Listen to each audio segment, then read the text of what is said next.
Hello everybody, this is Lorraine Alternative Homesteading at a ridiculous 2 o'clock in the morning on October 21, 2024, which means that it's Monday. I'd like to read a paragraph or two or three from a book called Forbidden Tech. It's the complete guide to energy, social, and biological technologies that they did not want you to know about. It's by Nama Morris and Tavon Rivers, also known as Hope Girl. And this is what the book looks like. Let me show you.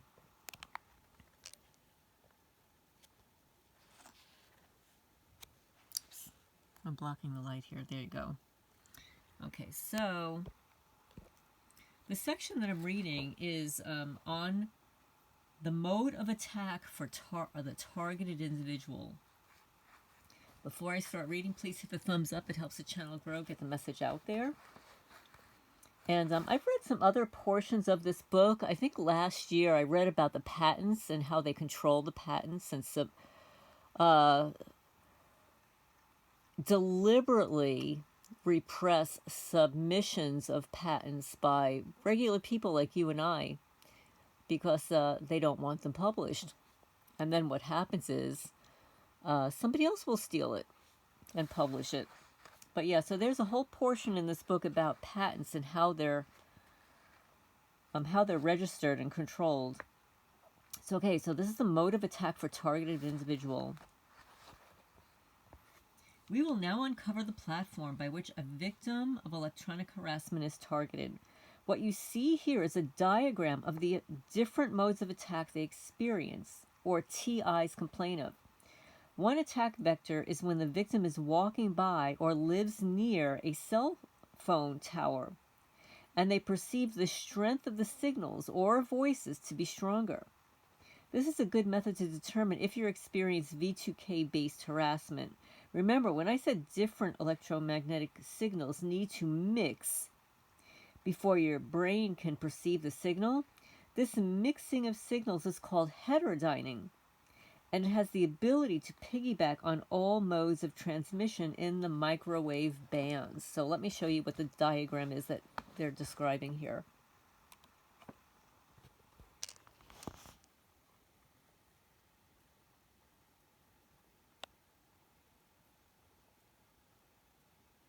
Okay.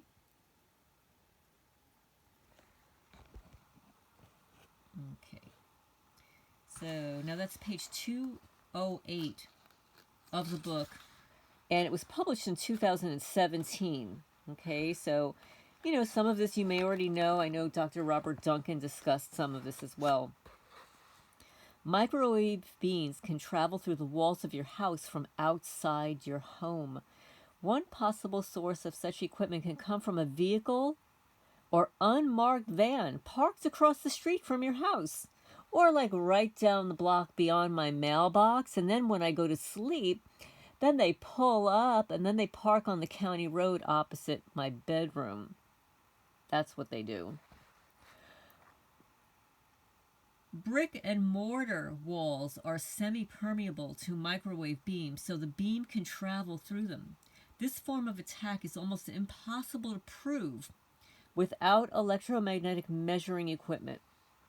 Corrupt public workers enrolled in Neighborhood Watch or Fusion Center programs could use their job position to install such equipment around your property and tell the entire neighborhood that you're a criminal under surveillance.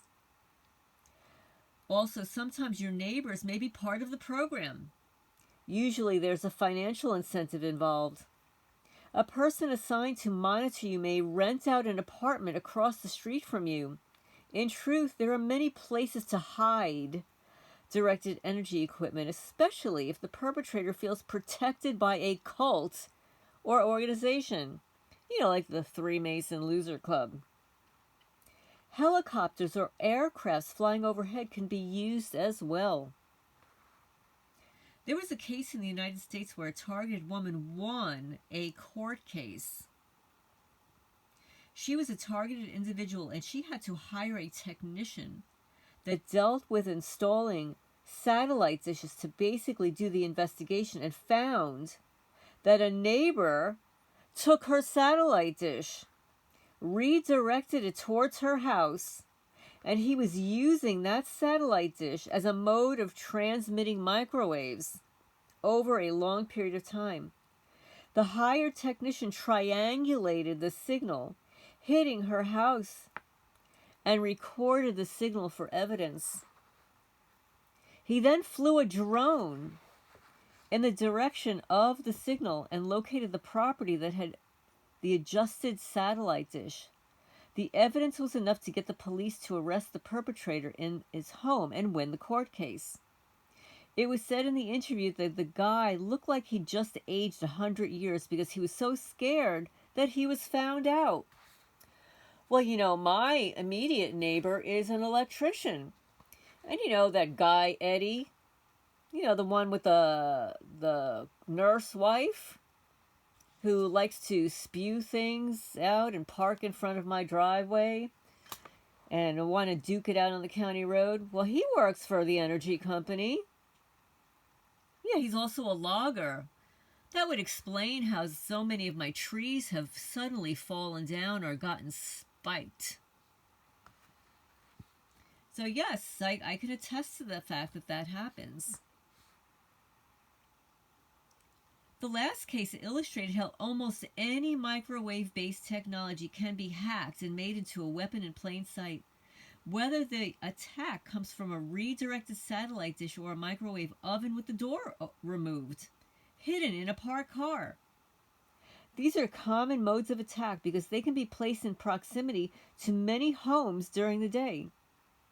If you're in your house for most of the day, you could be getting a good lethal dose.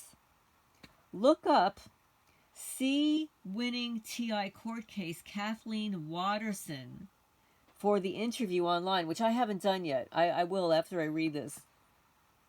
Considering what you just read, I'd like to ask you a question.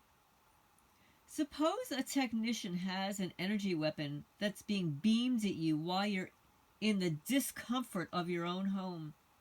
Is there anything you can do? The answer is that there are many things you can do.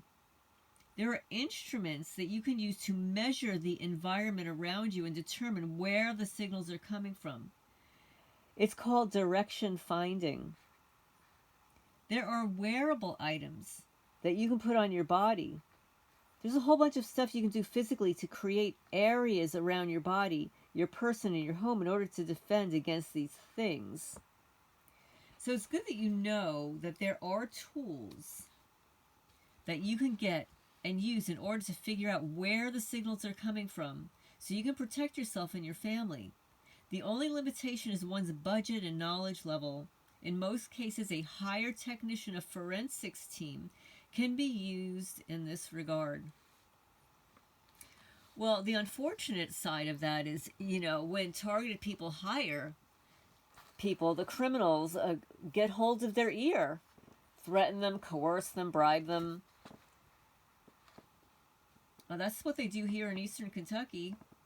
So some of the physical side effects of electronic harassment are from being exposed to electromagnetic radiation, which they've been doing to my left eye now since the middle of May. Those who claim to be victims of directed energy testing and experimentation have suffered from the following symptoms: a heated body, feeling sick like having the flu, headaches that come on suddenly and then disappear, stinging sensations like a fly or a mosquito, blurred vision, irresistible coughing, very serious diarrhea, heart attack, cramps. There's a long list of all these different effects that we have. But the damage to the body in the image below goes far beyond that. And I'll show you. I don't know if I can show you this image. Actually, I can't show you this image. Okay. YouTube will probably take down the video. It's a victim of microwave weapons used in the Iraq War. So you can use your vivid imagination of what this might look like. Veterans returned from the first Gulf War in 1991, and nearly a decade afterwards, with a maturing internet audience, they began to give testimony of what they witnessed and experienced. Images like the one above were smuggled out of the war zone. There were soldiers who were experimenting with exotic weaponry, and the charred remains is a case of someone who was hit with one of them. It was a microwave weapon that seemed to only char the flesh, but the clothing and the surrounding material was left basically intact and unburned. And that's why their weaponry is so advanced that on May 1, 2024 of this year, they used some kind of a laser to cut a triangle in my right forearm, just missing by a nanosecond a vein. They cut a deep triangle through a thick long sleeve sweatshirt and a compression long sleeve shirt. Neither shirt had a hole in them or a burn mark, but my forearm had a cut triangle. When I say triangle, it was at least an inch long. And it took months to heal, and I have a scar now. And they were traumatizing me with this under the guise of a cat attack. If I could show it to you, I would. But when I posted the photo of it online, YouTube took down the video. So anybody that would like to see how these weapons can tear through your flesh without damaging your clothing, you could email me at alternativehomesteading@gmail.com so I can validate what Hope and Sivan are saying here. They go on to say that I thought this was important to illustrate because electromagnetic weaponry have unique effects, and they seem to be very similar to the things that were happening on 9/11, as Dr. Judy Wood so eloquently describes in her book, Where Did the Towers Go? The illustration is there to show people that it's a very unique and extreme case.